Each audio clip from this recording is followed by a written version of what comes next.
Hello, could you tell me your name, please? My name's Glenys Mclellan, And could you tell me your date of birth, the please? 2nd of the 8th, 1949. Right. And could you tell me about the connections you have to the First World War and your family? Right, well, my grandfather was in the First World War at some time or other. I'm not quite sure when. Not been able to find his war pension certificates or his card or anything. But I have got some postcards, and that's my only connection really to finding out about my grandfather, who was Robert Hewitt Dean, a butcher in Wigan.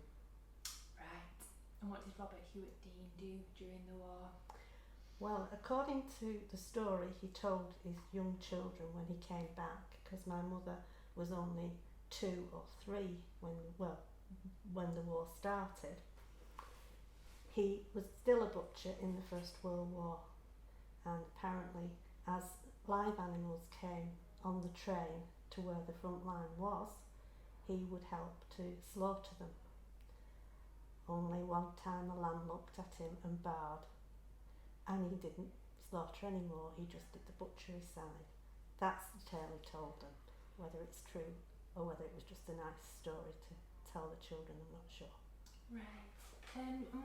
Where did you say he served? He served in Africa, which at that time was held by the Germans. It was called German East Africa at the time.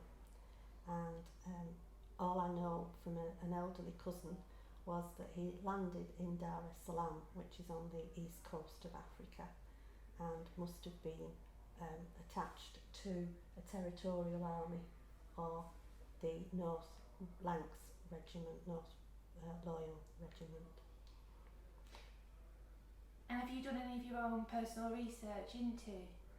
I've written to the army that are at Fulwood Barracks and have a museum there, and I was allowed to go and look at the war diaries, and they were the ones who were the only ones in East Africa one year at Christmas time, and I presume that he must have gone out on a later date because the postcards are dated 1917, so he must have gone out at a later date to help reinforce the ones that had not been able to survive the war in those times.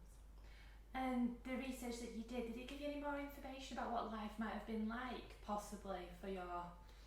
Well, instead of having trench foot and things like that, they suffered, the war diaries tell you that most of the men had been suffering from malaria, and they had to, the base was India, so they had to apply to India to send mosquito nets over, and most of the men had to have quinine every day. And instead of losing men from fighting, a lot of the loss was from the conditions that they suffered tramping through banana plantations and places like that. Did you get, obviously that's the shocking and horrifying side of it, but was there any, did the diaries contain any information about what else the soldiers may have come across that was kind of awe-inspiring, things that perhaps they didn't see back home in Wigan? Yeah, one of the diary entries that made me laugh was about the time that they were sat in camp, and a rhinoceros came through the camp, and the asses, the horses there, just were amazed because they started eating their hay. The men were also shooting animals, obviously to supplement their diet, so they were shooting geese and other animals that came along. Oh wow. And do you know any mementos your grandfather might have brought home? Well, as well as the postcards that he sent home, obviously, he did bring also ostrich feathers, which at the time were highly prized things for young ladies to have on their hats, and some of them were dyed black, but my mum's was a white one, as she was only a little baby. And they used to fan them in front of the fire to make the feathers curl, and I always remember my mum doing that. Unfortunately, I think in house moves and things like that, they've disappeared. I've searched for them and not been able to find them. Oh, what a shame. How lovely though. Is there something you want to read to us there, Glenys? Well, I've got some extracts from the diaries that I looked at about when some of the, not necessarily my dad, but my grandfather, but the Loyal North Lancashire Regiment who was serving there were at the side of Lake Victoria, and they'd been sent to salvage a ship called the Sybil. And the officer's report reads, we spent 3 of the worst nights at Magenta. Midnight poured with rain, then attacked by mosquitoes. Every officer and man down with fever within 16 days of arriving on the Victoria area. And then the other one that made me smile was, everything seems very cheerful. Lancs men were fishing, others shooting geese, hippo and crocodile.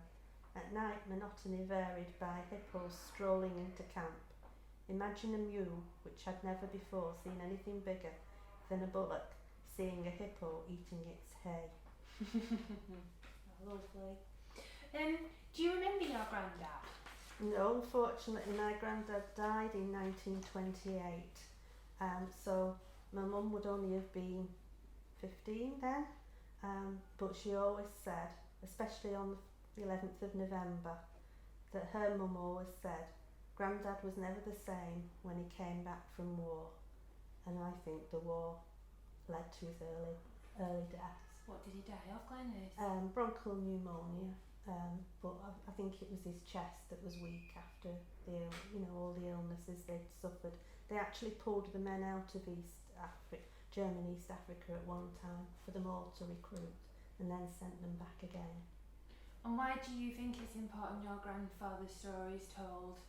Well, a lot of the stories that are told about the First World War are about France and the Somme and different places like that where the men suffered, I know, a great deal, and there was a lot of losses, but people don't seem to realise that it was a world war and it affected lots of other places as well.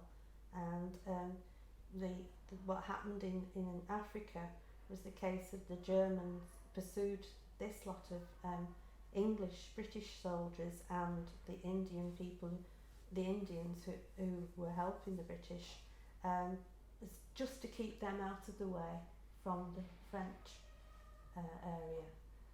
So things were going on in Africa at the same time. Anything else you'd like to add, Glenys, that I might have missed, not asked you about? I don't think so. I think we've covered it all, haven't we, really? Well, thank you very much, Glenys. That's been really interesting.